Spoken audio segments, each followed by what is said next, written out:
Greetings and welcome to Mount Olympus. I am Hercules Invictus, and today I welcome you to Living Theurgy. Our panelists are Brandy Williams, Jean-Louis de Biasi, Apollonius, and Tony Mierzwicki, Theurgist soul. And today we're going to explore the theurgy of self-publishing. And we're going to start with Brandy, who has her own publishing house now, and she's published several books independently and also a variety of publishers. We're going to start with what made you decide to self-publish? What were some of the decisions that went into leading you on that particular path? Yeah, I'm glad that we're having this conversation, and I want to say that that I'm so glad that Apollonius and Jean-Louis are here because Apollonius has a really good press and Jean-Louis has a magnificent press. Yes. He really publishes a lot of things, and mine is very small. And also because I was approached by a friend of mine who is a writer and asked me if I would advise her to publish herself as opposed to placing her book with a traditional press. And I thought, since we're all sort of involved in that kind of thing, this is a great time to have that conversation. And she had lots and lots of questions about how it was that she would go about doing that. So for me, it was pretty simple. I published with Llewellyn and with the Mannion, and then two of my Llewellyn books went out of print, and people came to me and asked me to put them back into print. And I had always had an interest in having a publishing book, having a press. I've been involved in writing and having books published by traditional publishers, and then I ran a bookstore. So having a press kind of brings that full circle. And now I've seen all the aspects of the publishing industry. And I set a press up. I call it Mnemosyne Press. That's M-N-E, Mnemosyne Press, because I had an ambition to make it not just publishing myself, like self-publishing, but to publish other people and especially publish reprints. So far, I've managed to publish myself. I brought out my two Llewellyn books and then a set of things around my trip to India, which is self-publishing my own stuff. But I have a couple of projects that people have approached me with. So I'm really glad that I made the decision to make it a press as opposed to just publishing myself. And one of the things that went into that decision, one of the sort of things that came out of that was that I bought a block of ISBN numbers for myself.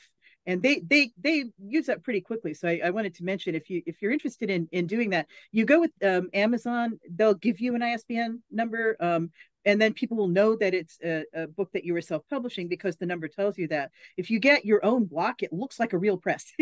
So it was important to me to look like a real press. So that's how I got into it and what I did.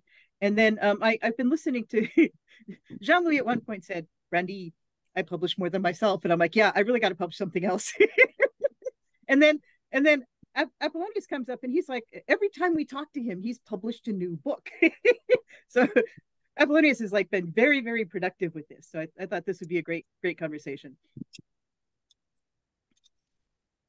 That is incredibly awesome. Sorry for the beeping. I guess my wife set the alarm and the alarm is going off. But Jean-Louis, yes, you are way ahead of all of us in terms of self-publishing with your own press. What inspired you to take that direction? Difficult to know, really. Maybe first was the desire to publish old books I like, and they were about to disappear, no matter the language. So it was the first step. Second, I knew books that were available only in one language. And I was thinking, and some people were asking me to translate and publish in other languages. So I had books in French, from Portuguese they were asking, Spanish they were asking. So we started to translate and publish translations of book in the public domain or already published with the authorization of the publisher, depending. So this is everything combined, the desire to have translations available, plus the desire to have books still available for everyone. I find books I find interesting for everyone. This is why the books we publish are in French, English, Portuguese, Spanish.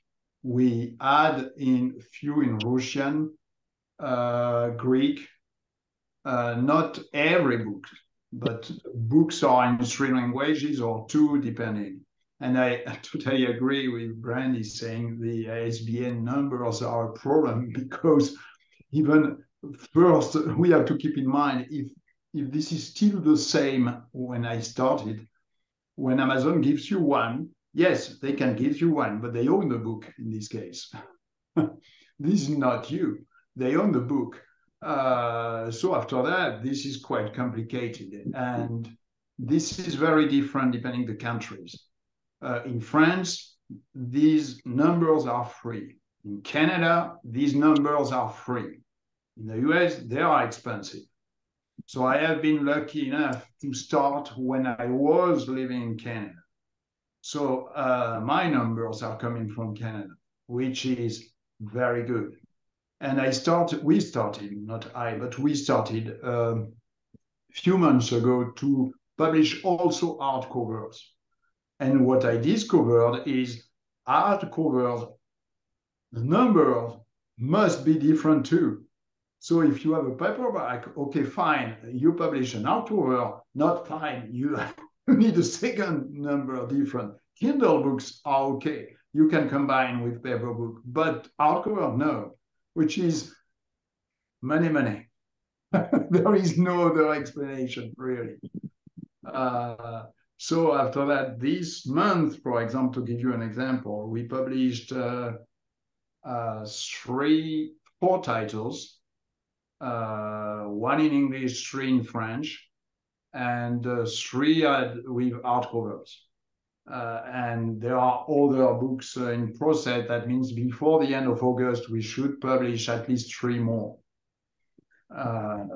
So this is not books we are writing, obviously, but books we publish, or we have to do the everything, the edition of the book, and start the translation, because some are very interesting, but just in French, so we want to have that available in English. So it takes time. After that, we can talk, because there is really a good conversation to have about what the best, to auto-publish, self-publish, or to be published. So I can give you a feedback, because when I applied with my wife for citizenship here in America, it was important to be published, not to self-publish.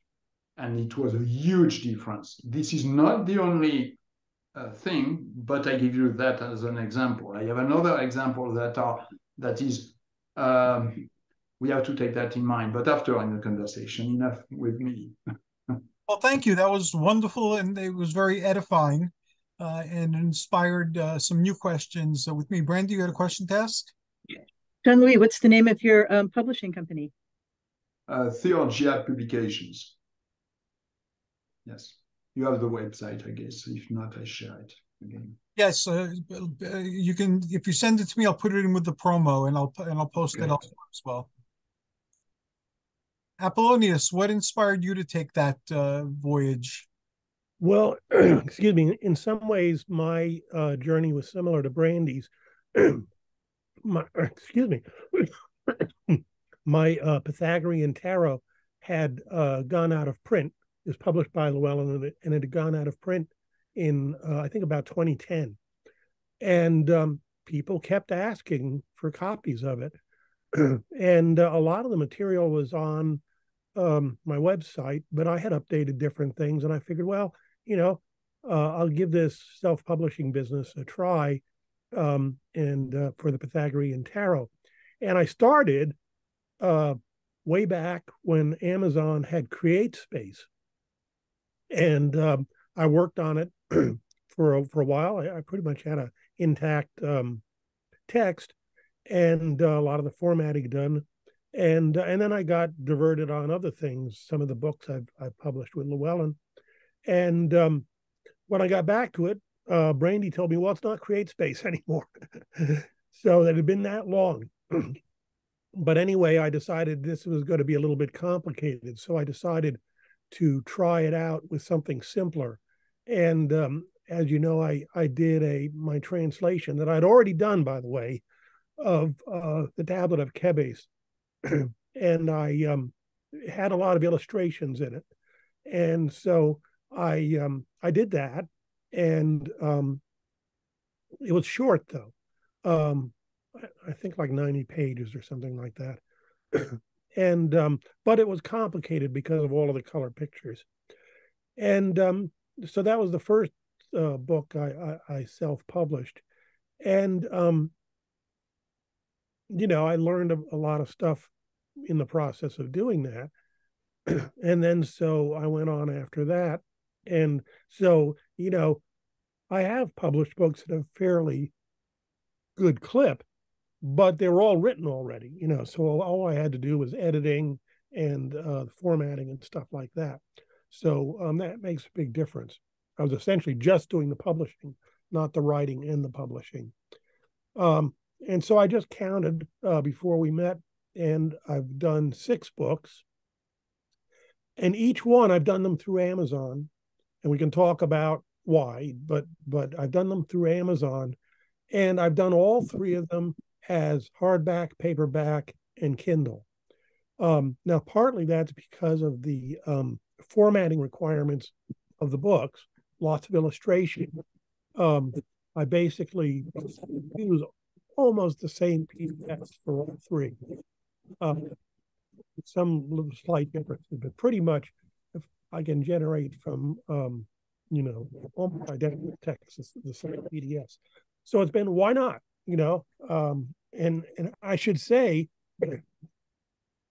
I'm not looking to make this a profitable or money-making business. So that changes things too. I wanted the Pythagorean Tarot to be available to people.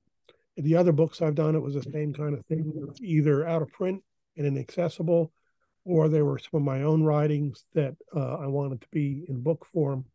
And, I would like lots of people to buy it, but that's really not my prime objective. And,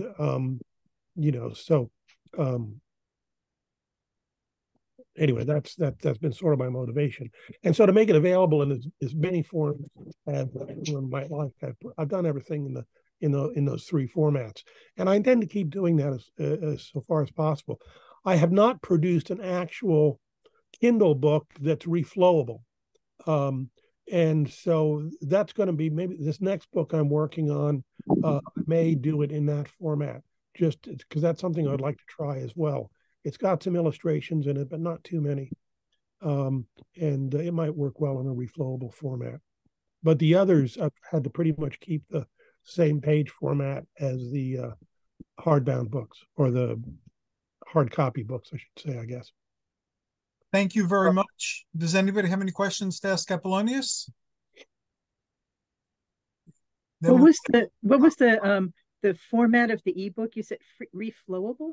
Reflowable. That's if you've had an ebook on almost any ebook reader, it adjusts to the size of the screen. So if you're reading it on a very tiny screen, it shows you only a little bit. If you're reading it on a big tablet, it shows you a lot more. So it basically assumes that the format of the book is more like what you get out of a word processor. And in fact, some word processors will produce EPUBs and stuff like that. But that's a little more difficult if you've got pages that have large illustrations and things like that. You can do it, you can click on the image and have it go to the image and stuff. And footnotes are another problem with reflowable books, and I tend to have a lot of footnotes. But that's what it is. It's those sort of standard ebooks. It works great for novels, it doesn't work so well for nonfiction. But so you have to make sure that it actually is readable, on a, even a small tablet or even on a phone. although that wouldn't be a smart place to read it. Anyway, so does that answer the question? Yeah, thank you. Okay, thank you so very much, Apollonius. Tony, you haven't gone down those paths yet. Are you considering going down those paths in self-publishing? I have looked into self-publishing, as it is the books that I have out and the essays that I have contributed towards anthologies have all come out through mainstream publishing companies. I did look into self-publishing, so it felt like I would be better served by staying with a mainstream publishing company for a number of reasons, which I can go into if you want me to. If you'd like, sure, that'd be great. The thing with publishing is that it's a business like any other. So they will look at a particular book and make a determination whether or not they can make money out of it. Because the thing is that they have to then put resources into whatever book they select. They will assign an editor, a proofreader, someone to do the layout, someone to come up with the cover design and everything else. So they're making a rather large investment in the book, and they want to make sure that they can recoup their investment.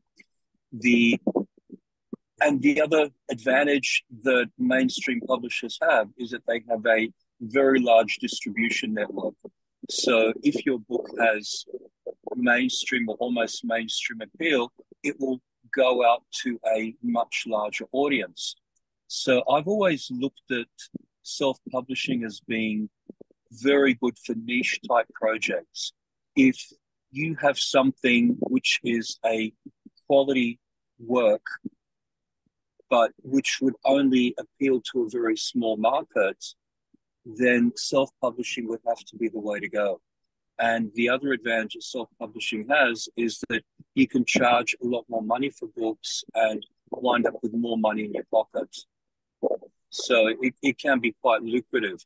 But the problem with self-publishing is that you need to adequately promote your own work, your own writing. So promotional techniques include coming on podcasts such as the one that you run, having blogs, traveling a lot from venue to venue. You have to do a lot of footwork. But I think if I had a book which I knew would have just a very small area of appeal, then I would definitely go down the self-publishing route. Definitely. Okay, thank you. I'll share mine. I have two books that are self-published on Kindle. I published them maybe 5 years ago, and I didn't do it as a business venture either. I just, wanted to experiment with ebooks and, see what it would be like to publish ebooks. One of them was about the quartz crystal and its lore in modern Greek mythology. So like there are stories about quartz crystals in Olympus that are prevalent now that I couldn't find any ancient references to them, but it's still part of the evolving mythology. So I focused on them, and I experimented with certain techniques of communicating with primordials. So I had an entity who claimed to be Thea, one of the primordials, and who was the wife of Hyperion, and she kept coming and giving me crystal lore and leading me down crystal paths. So that was that. And then the other one was a quirky combination of dreams and visions continued in Jungian active imagination, and it all kind of wove together into this outer space narrative. So I published part of it there. I don't know how much, if any, money it's made, but it's still listed on Amazon. And most of my publishing has been done like in magazines, in newspapers, in local things. And with Tim Beckley and his publishing companies, I started getting published in fringe publications, I guess, books. So I did like 20 of those. And now anthology again, the Llewellyn Project that we're all working in together. And then Zontar Press picked up some of my recent writings and so a lot of my quirkier stuff is continuing over there. But I'm re-examining everything. So in addition to being helpful to each other and to our listeners, you're all being very helpful to me now, because I'm thinking of these questions also. And again, I want to thank Brandy for her insightful questions that she sent over. So everybody here has been published in various formats, and either independently or through publishing houses. And part of this question has been answered through the first question. But for the second question is, what are the pros and cons of the different modes of publishing? Which do you prefer, and why? And we'll start with Brandy again. Yeah, and I think that Tony hit some really good aspects of that. When I have a book that I think is a popular level book, it's really wonderful to have a publishing house pick it up. Llewellyn, I just love working with Llewellyn. Alicia Gallo is a marvelous editor. So it gives so many advantages. I have somebody else to pick it up and look at it. Alicia has made my books better. She just has. There's somebody else who goes through and proofreads it and typesets it. I don't have to worry about any of the formatting. Sometimes I like giving input to the cover. And it's gotten better over time. You know, some of my covers I've hated, some I've loved. With all of the publishers. And then I don't have to market it. The publishing company, Llewellyn, has a big reach, and so if the book has any kind of popular appeal, it can go out and succeed, and so that's really wonderful.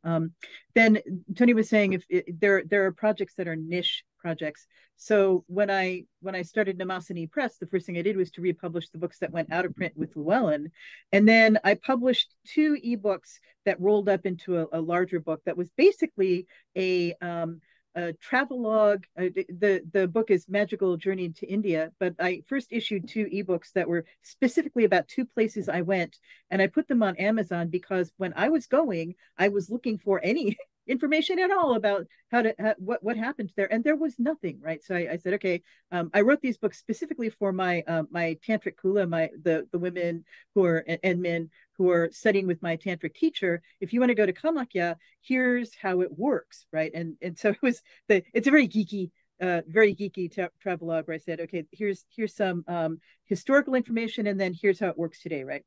And that was not something that Llewellyn is going to publish, right? It's a very, very, very, very tiny niche thing. So that was kind of how I made that decision.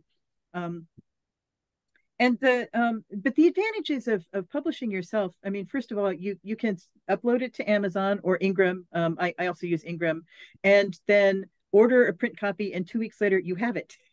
And we put in a book into Llewellyn. I give Llewellyn a manuscript, and a year later I have that book, right? So there's a definite instant gratification to publishing yourself. It's really nice.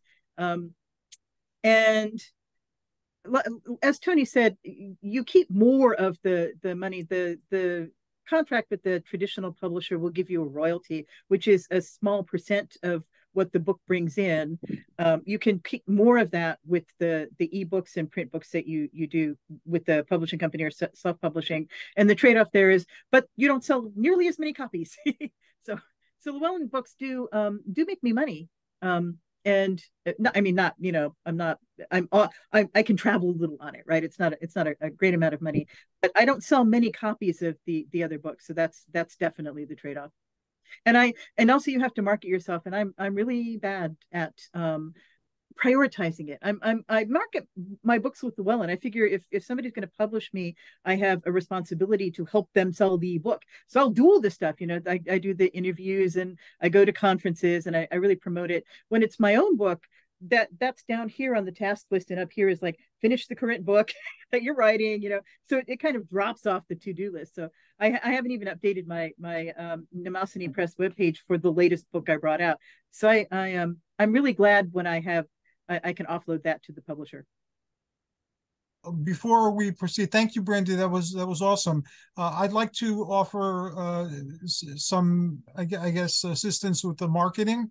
Now that we have the Zoom, or that I have the Zoom, and I could use most of it.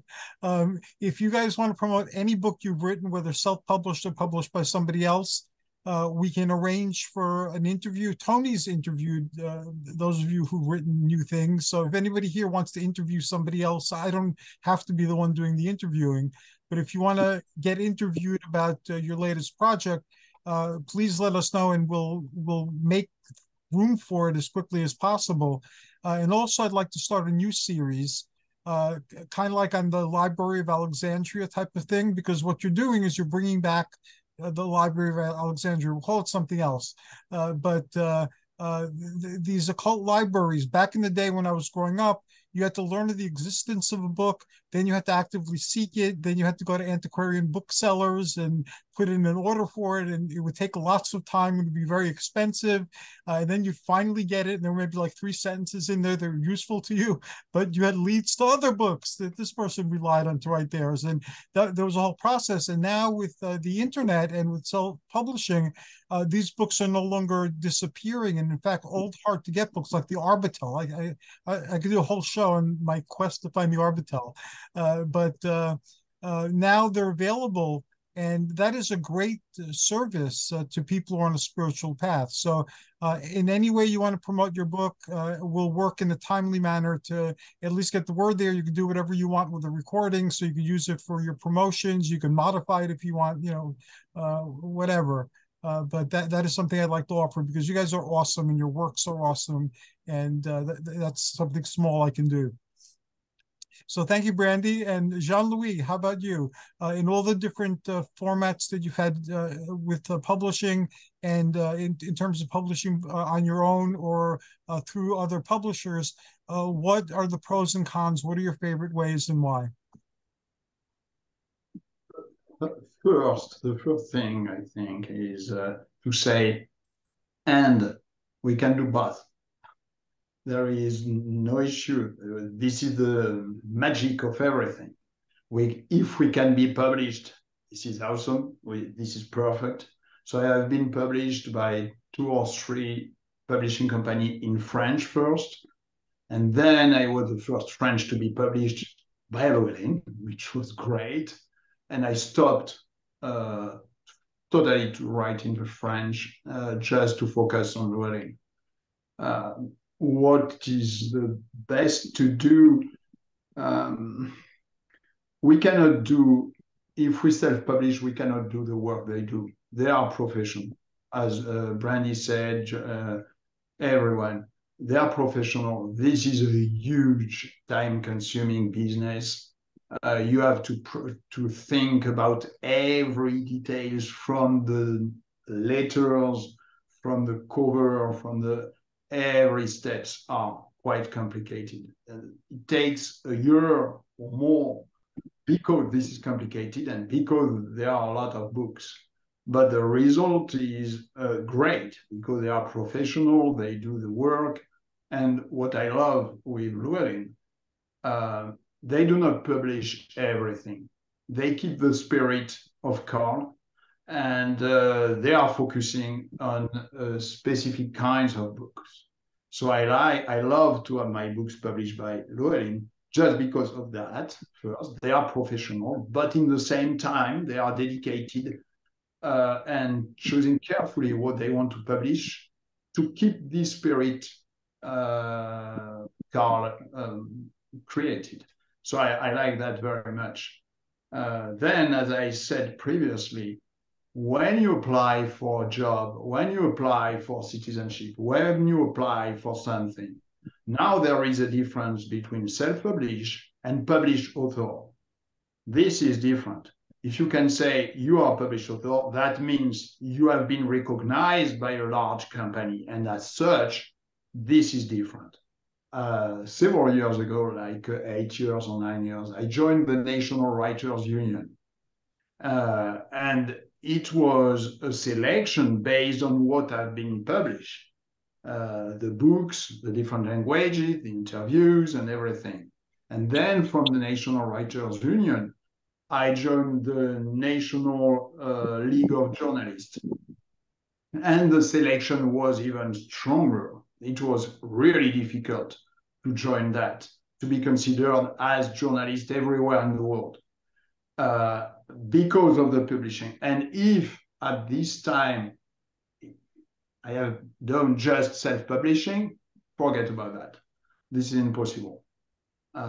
So this is really nice if you want to self-publish a few books you like or your own books that are out of stock, or publish other books.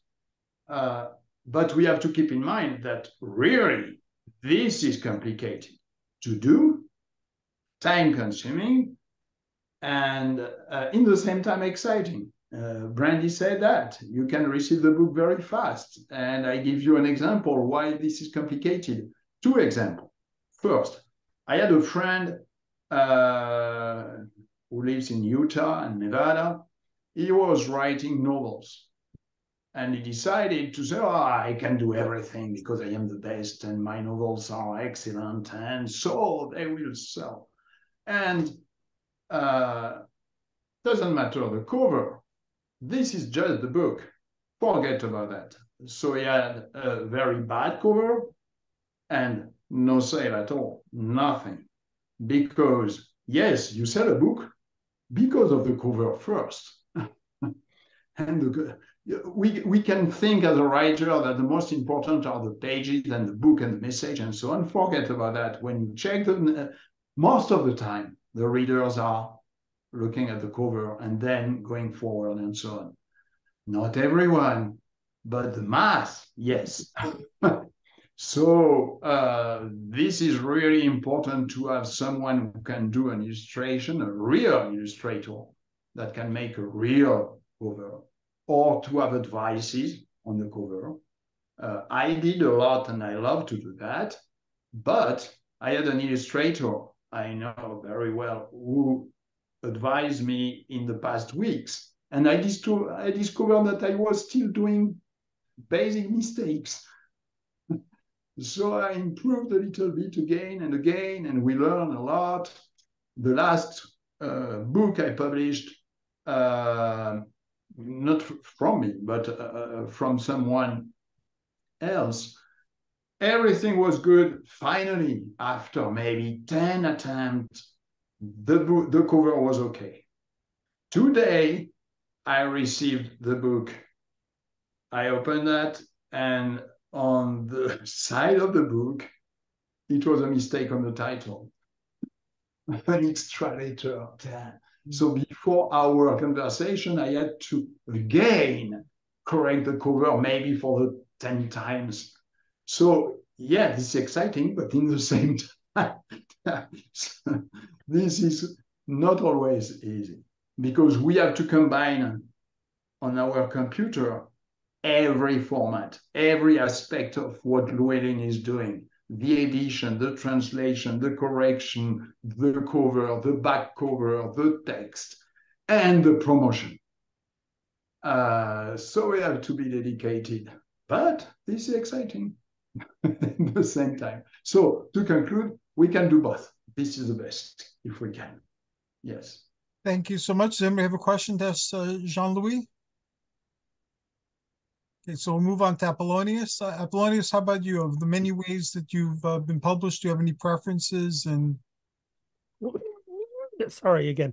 No, not really. I think I'm well aware of the advantages of a conventional publisher.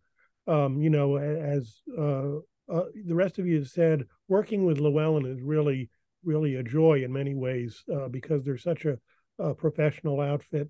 They know what they're doing, and they do a good job at it. So even if, you know, we disagree about something, you know, we can talk about it and reach some sort of mutually agreeable decision. People that are getting involved in self-publishing often don't realize all of the value added of a conventional publisher. There's copy editing. You know, it's very hard to copy edit your own stuff. And I've been reading some of the email lists and some of the other things on self-publishing lately. And, you know, they basically say, hire a copy editor. You don't think you can do it yourself. Sure. So that's one thing. That's, you know, an additional expense. You got to find one, and then you got to pay them. And that's hard work, copy editing.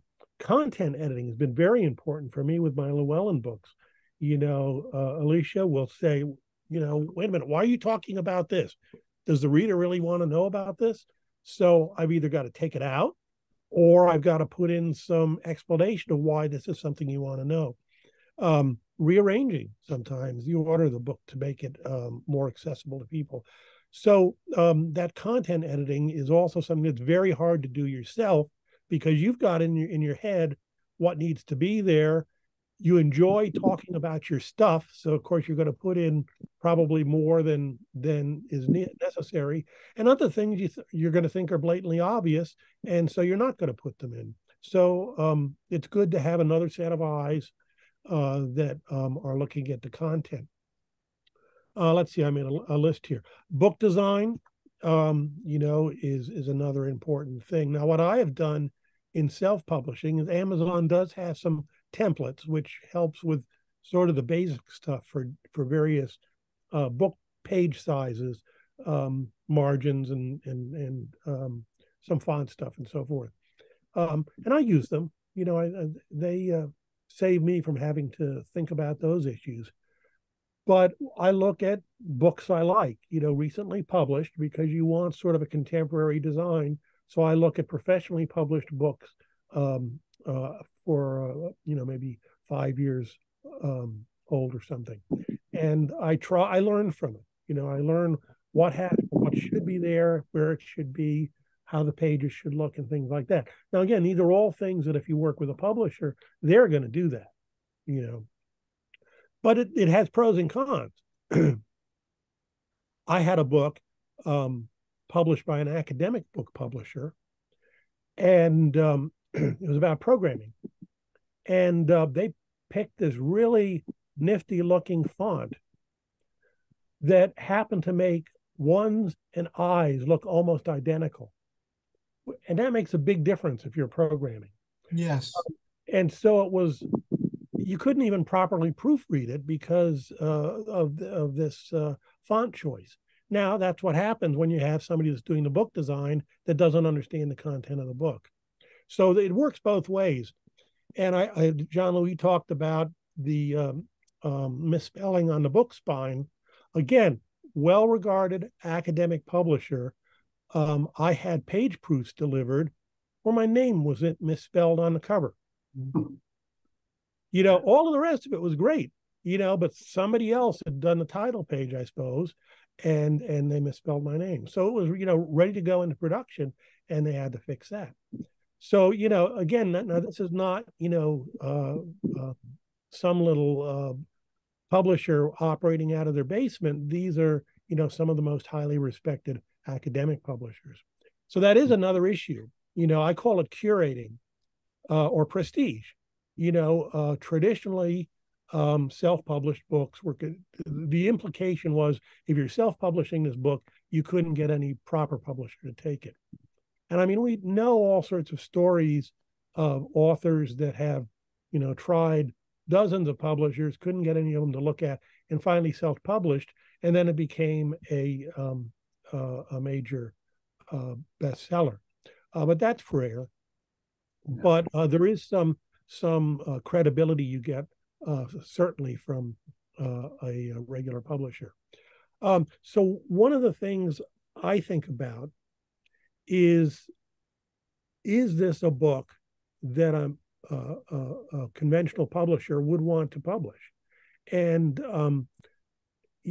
that means, as I think Tony said, that they want to sell enough of them to make back their investment. And publishers are notoriously bad about picking good books. Only a very small percentage of their books are real bestsellers, and they know that. But still they're trying to make money. And so if it's a book that I don't think is going to make any money, again, because it's a niche book, or it's a reprint that has gone out of print, so they obviously don't want it anymore, then I think that's maybe a good venue for self-publishing. I'm just trying to see if I made a couple notes here. Oh, the big one is, of course, publicity, marketing, and even pricing. it was terrible to try and figure out what the price of these books should be. But again, I've been reading stuff online, and they say, well, look at similar books, see what they sell for, because you don't want it to be too high, because then nobody buys it. You don't want it to be too low, because nobody thinks it's worth anything. So you got to try and have a reasonable price, and it better end in 99 and 95. So and most of what I read or see online about self-publishing, it's about the publicity and marketing. How to set up an email list so people can follow you, how to contact people, how to do all of this stuff that publishers do very well for you. And I just don't want to do that stuff. I mean, that's not my kind of thing. It's a lot of work. I'd rather write the books than turn into some sort of marketing spec. And I understand that this is kind of what's expected, at least in the self-publishing world now. People want to follow the authors they like and, get little free tidbits and, maybe early access to a new book or all sorts of stuff to kind of keep them on the hook. And again, that's just not the way I want to spend my hours.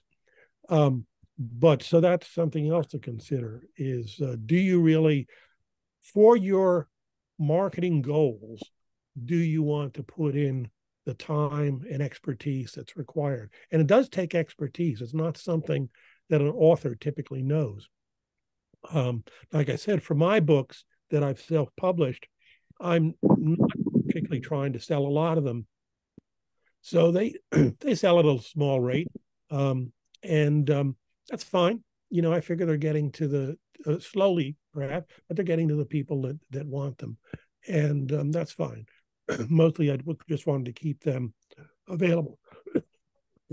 Excuse me again. Sure. Book design. So I've designed my own covers.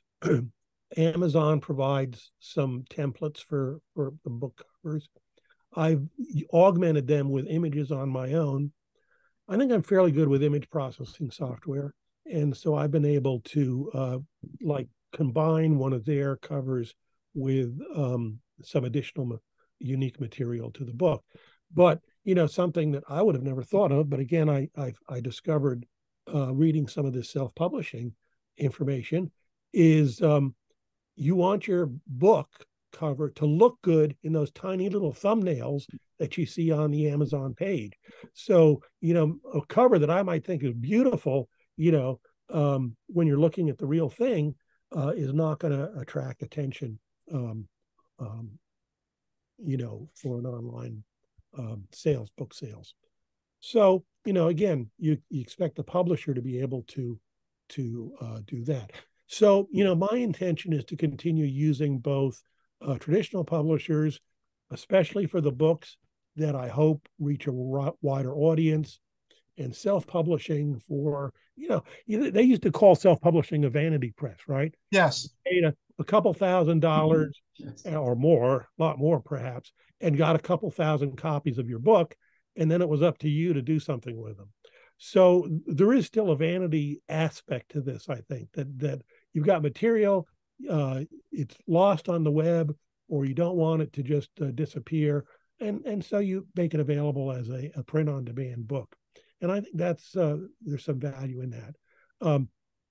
But again, if it's a vanity project, unless you think you're a best-selling author waiting to be discovered, you're really not going to sell too many of these things. And there are, of course, those that have self-published books and made a lot of money, but they're rare. So I don't know. I think that's probably all I've got to say on that subject. Again, it's a lot situation, and different modes of publishing are appropriate for different intentions. What do you want to do with this book?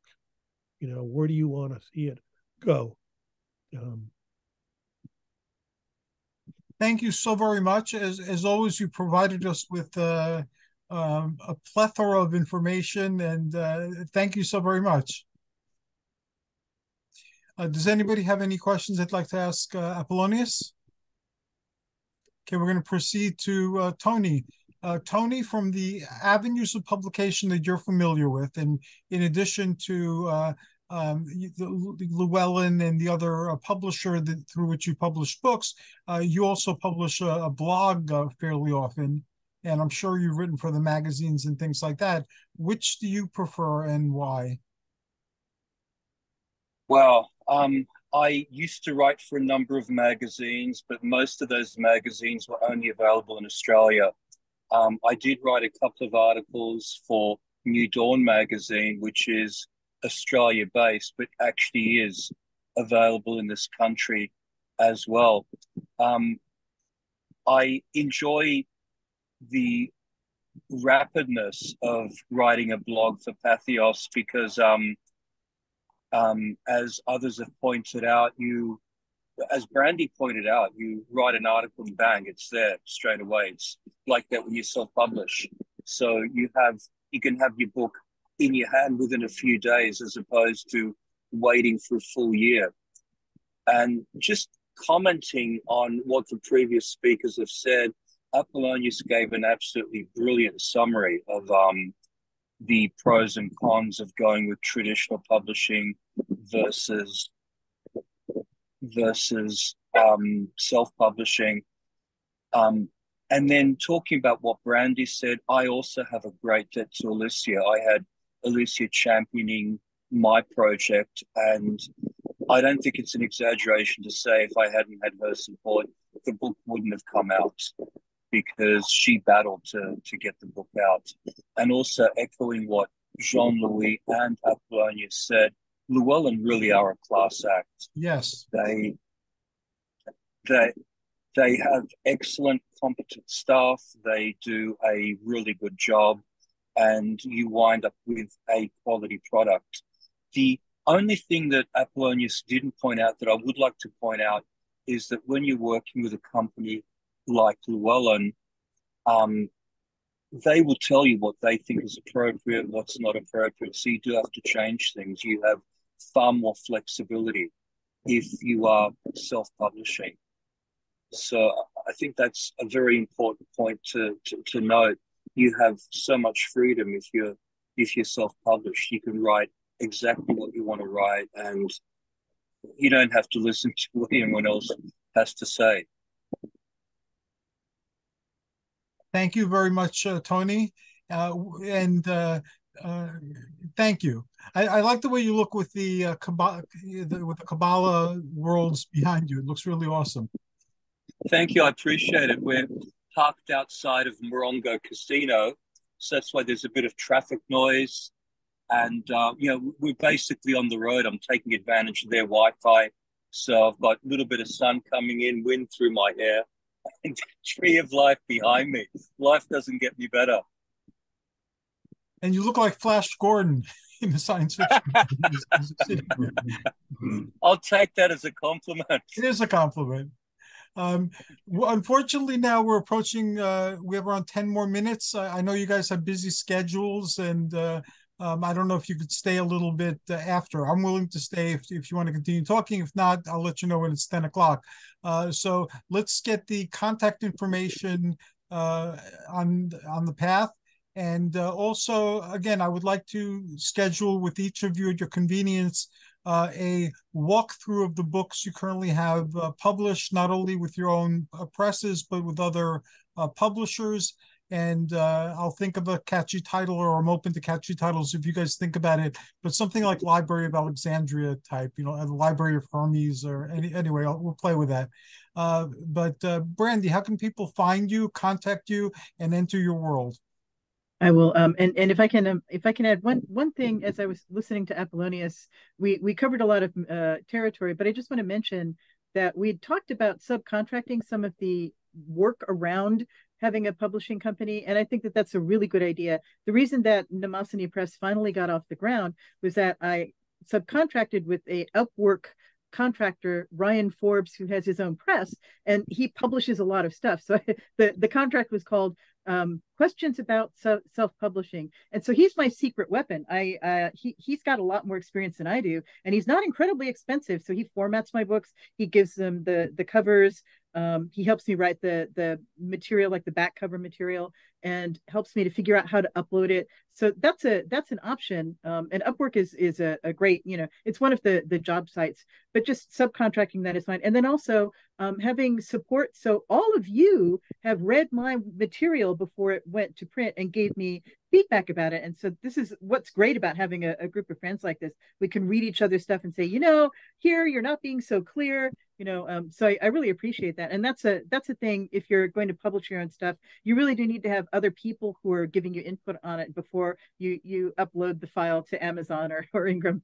So that I just wanted to finish that. And then my contact is brandywilliamsauthor.com.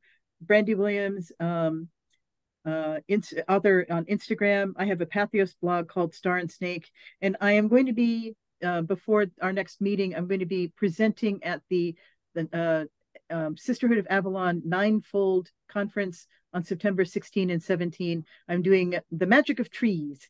Awesome. So, yeah, trees are important. Yeah, trees are important, and dryads are important too. I have a lot of experience with dryads. We'll have a conversation one day. We should do trees. We should do a whole conversation about trees. I'm open to that, and thank you for suggesting it. And Brandy, you've been very generous in your time and pointing out things in my writing, and I really appreciate it. Jean-Louis, how can people locate you and tap into your many faceted occult worlds? You can find me on Facebook, obviously, and the website is debiasi.org. And we were talking about publication, not just my books, but other books I like and publish. The Theurgia so Theurgia publications.com. Thank you so very much. Apollonius, how can people tap into your vast wisdom?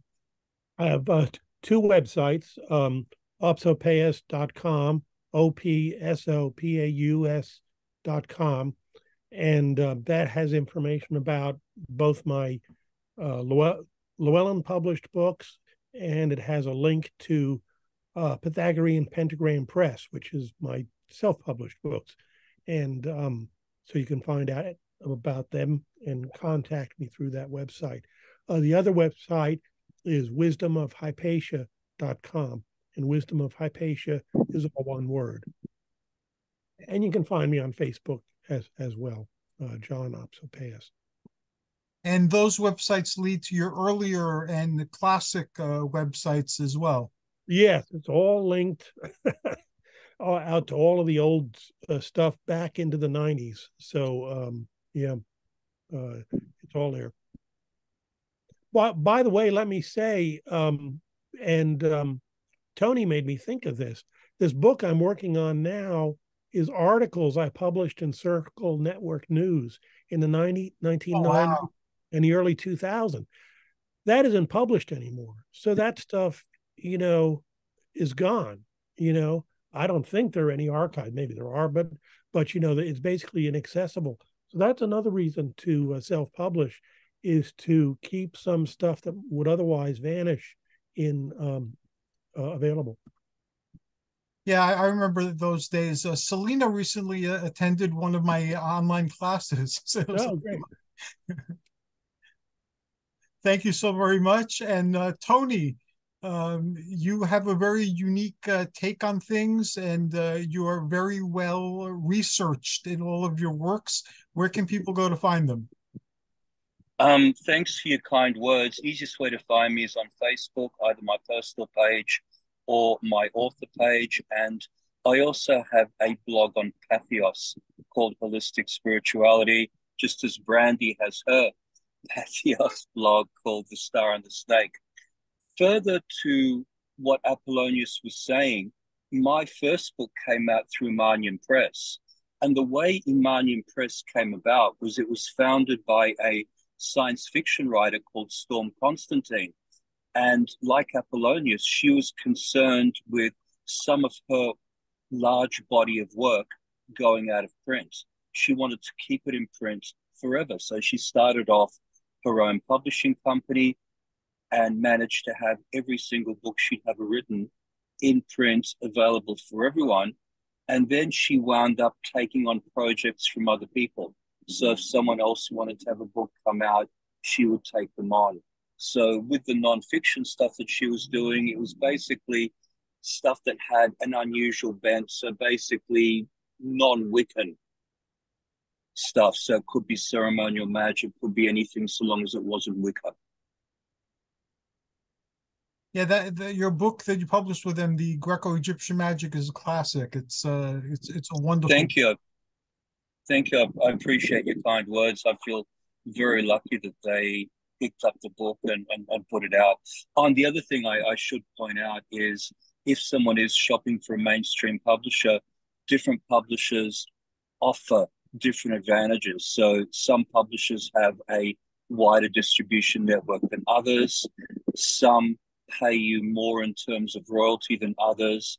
And also you have to look at how much books cost you when you get them from a publisher. So some publishers will charge you more for your books than others. Some will charge you for postage, others won't. So these, again, are things that you need to look into before deciding on a particular mainstream publisher. Thank you very much, Tony. And this topic is far from totally covered, although we did cover a lot today. So are you guys open to doing a part 2 on the theurgy of self-publishing a little later down the line? Sure. Okay. Sure. And it's now 9:57 and 38 seconds in the East. Does anybody have time to stay more and tackle one more question, or should we wrap it up here and just continue offline? Yeah, I think it's a good idea. I need to drop. Okay, Yeah, thank you. me too. Okay, awesome. So, Theurgists, you're awesome. Thank you very much. I enjoyed speaking with you. I look forward to this whole month. And I'm glad that we covered a lot. And I'll be contacting you, each of you, separately this weekend. And I want to discuss some of these projects that I mentioned today to see if you're interested. So be well. Thank you. And now let's see if I remember the buttons. Bye, everybody. Thank you. Bye.